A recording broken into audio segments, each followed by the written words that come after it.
اب یہ پردے کے بارے میں دیکھیں شریعت کا پہلا تصور کیا ہے؟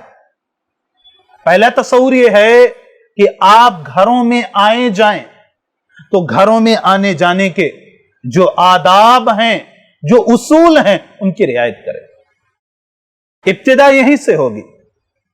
کسی کی بہن پر، کسی کی بیٹی پر، کسی کی ماں پر اور کسی کی بیوی پر پہلی نظر آپ کے کب پڑے گی؟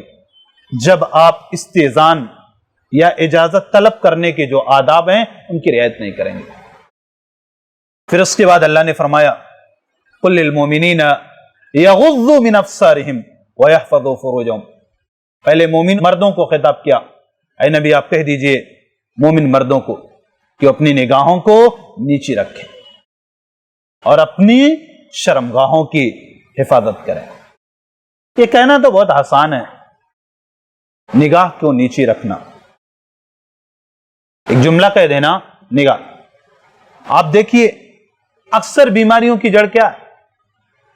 اکثر بیماریوں کی جڑ آدمی پہلے کیا ہے؟ دیکھتا، نگاہ کو نیچی رکھے۔ حجاب یا پردے میں مرد ہو یا عورت، پہلے مرد کو اللہ نے خطاب کیا کہ اے نبی آپ مومن مردوں سے کہیے کہ وہ اپنی نگاہوں کو نیچی رکھیں۔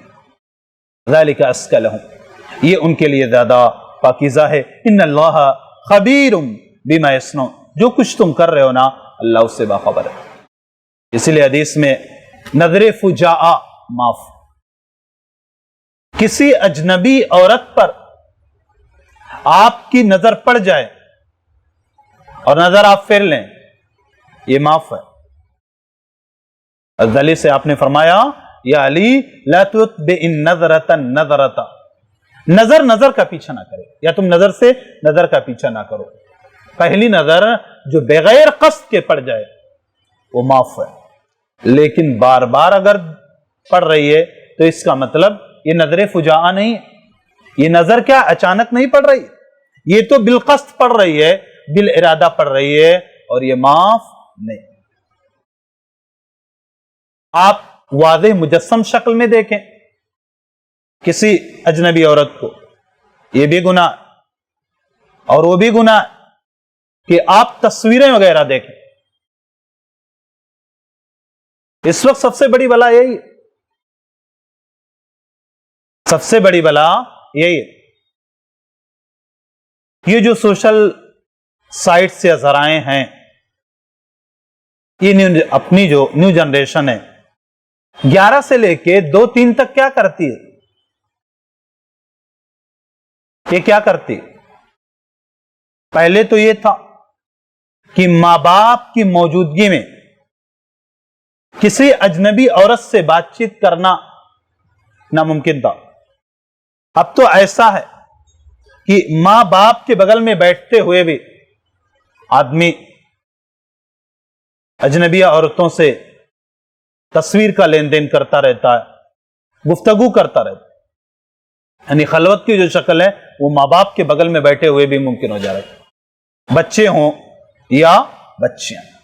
تو مومنوں کو کیا کہا کہ اے نبی آپ مومن مردوں سے کہیے کہ اپنی نگاہوں کو نیچی رکھیں، اور آگے فرمایا وَقُلْ لِلْمُؤْمِنَاتِ يَغْضُضْنَ مِنْ أَبْصَارِهِنَّ، اور اے نبی آپ مومنہ عورتوں کو بھی کہیے کہ اپنی نگاہوں کو نیچی رکھیں اور اپنی شرمگاہوں کی حفاظت کریں۔ آگے فرمایا وَلَا يُبْدِينَ زِينَتَهُنَّ إِلَّا مَا ظَهَرَ مِنْهَا، اپنی زینت کو ظاہر نہ کریں، اپنی زینت ظاہر نہ کریں، إِلَّا مَا ظَهَرَ مِنْهَا، مگر جو بذات خود ظاہر ہو جائے۔ اب إِلَّا مَا ظَهَرَ مِنْهَا کی دو تفسیر کی جاتی، ایک تو یہ ہے کہ ہتھیلی اور چہرہ، اور دوسرا یہ ہے کہ نہیں إِلَّا مَا ظَهَرَ مِنْهَا کا مطلب ہے کہ جو بذات خود ظاہر ہو جائے، جو بذات خود ظاہر ہو جائے۔ مان لو عورت چل رہی ہے اور پھر اس کے بعد ہاتھ کا کچھ حصہ، ہتھیلی کا کچھ حصہ ظاہر ہو جائے، یا برقعے اور حجاب کے اوپر جو چیزیں ہیں یہ اس میں آتی ہیں۔